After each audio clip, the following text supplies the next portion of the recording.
Josh, it's great to meet you. Welcome to Boston. How has this adjustment been for you?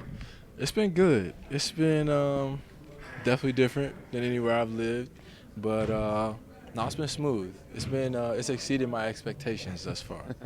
Does that mean the expectations were set low, or does that mean it's legit living up to them? I mean, I've Yeah. never been to Boston. Like Especially during this time of year, right? never. Yeah. Every time we play the Celtics, like I've never left the hotel. So this is my first time ever like seeing the city. Well, I've seen you dancing in the streets. I've seen you out to lunch with my guy George Sarkis. Yeah, I yeah. see you're taking pictures of all the water views. It seems like you're enjoying it so far. Yeah, I like to get out and enjoy the sights and taking the activities for sure. Well, moving to Boston is an adjustment for you, but you've been in the league since 2015. You're able to adjust to new teammates and new coaches.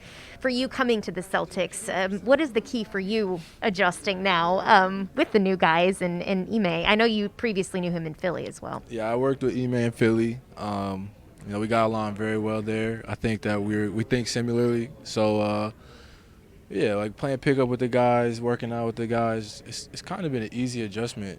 I think that they play the way that I like to play. So I'm excited to see what training camp is going to look like, but I don't think I'll have a problem fitting in here at all.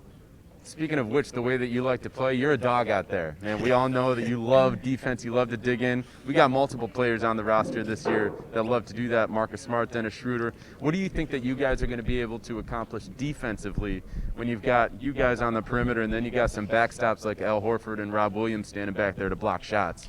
I think it's going to be good. I think that we're going to be able to push each other, and I think we're going to hold each other accountable. And I think that, those things are what separates good teams from great teams. Mm-hmm. So, if somebody's not doing their job, if I'm not doing my job, I want someone to tell me. So I'm excited to just be able to start digging into that aspect of things.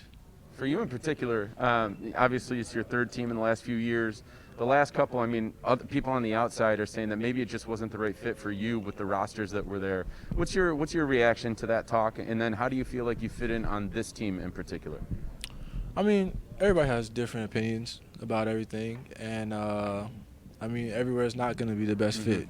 So, that's not a knock on anybody, but it's just about finding that. And going forward, I'm excited to show everybody that hopefully this is a good fit.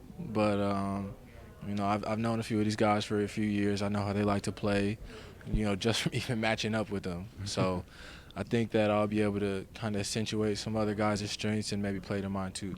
My money is that you're going to shut all those people up this season. So just to be clear, I am expecting that, no doubt. The training camp right around the corner. Where is your focus now heading in? And what are you trying to not necessarily prove, but work on? Honestly, my main focus has been on health.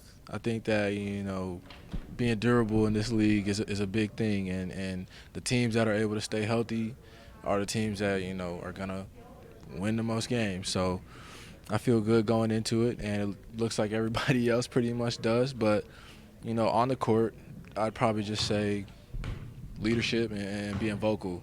I think that, every team, you can never have too many vocal guys, and just being able to communicate well. Another guy that's a leader is Al Horford coming in, and he said, for him, he's probably planning to be a little bit more vocal this season than maybe in years past. How can you work together to be leaders on these teams and help the younger guys along? Yeah, I think that I worked with Al in Philly too, so I've seen how he does things, and he's a sharp guy, and I know that he's not a guy who's has any agendas or anything like that. So I myself am the same way, so I think that I can, back him up with whatever he says and kind of just fall in, you know what I'm saying? I think that once everybody figures our roles and our places, in the hierarchy, is the quicker things will smoothen out.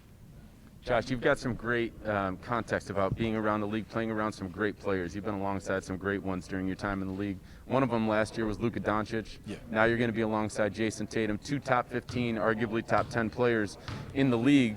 But how do they differ, like in terms of your role and how you play off these guys? What's different of playing with someone like Tatum, whose game is very different than someone like Luka Doncic? Yeah. I'd probably say, playing with JT is probably getting him to his spots more.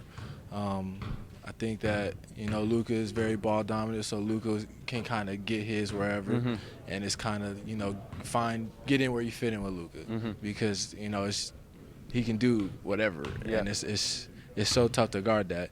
And JT, once he gets to his spots, once he gets going, he's great. So just figuring out how to make him as successful as possible, if that's bringing the ball up, getting him to a spot, or setting a screen, or spotting up, or whatever. But, I'm gonna figure it out. Hey, Ime made it sound like no one's going to be ball dominant on this team. With his very first press conference, he was like, Brad, you were 27th in the league in assists last year. That's not happening this year. Right. So I don't think anyone's going to be playing the ball dominant role this year.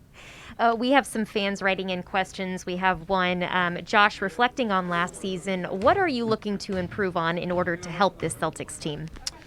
I should probably say consistency. I think that I had stretches last year of shooting the ball well, but just being able to do that consistently, I think that that'll bring a big help to us, being a guy that people can kick out and not have to worry about it. Hey, before we let you go, last question here, but you come in 3 weeks after you get acquired here by the Celtics, you sign an extension. What made you want to do that and commit to a team for an extra year, a team you've only been a part of for 3 weeks and not been able to practice with yet? I just like, from the outside looking in the last few years, I just like how they do things here. And I think that, once the bricks fall in place, I think that I'll be right there with the guys. So hopefully it goes as planned and we can bring a championship in these next couple of years. But that's always the plan. But I'm going to do everything I can to help us do that. Great. Well, Josh, thank you so much for your time. It's nice to officially meet you in person. We appreciate it. Thank you. Thank you, Josh. Welcome.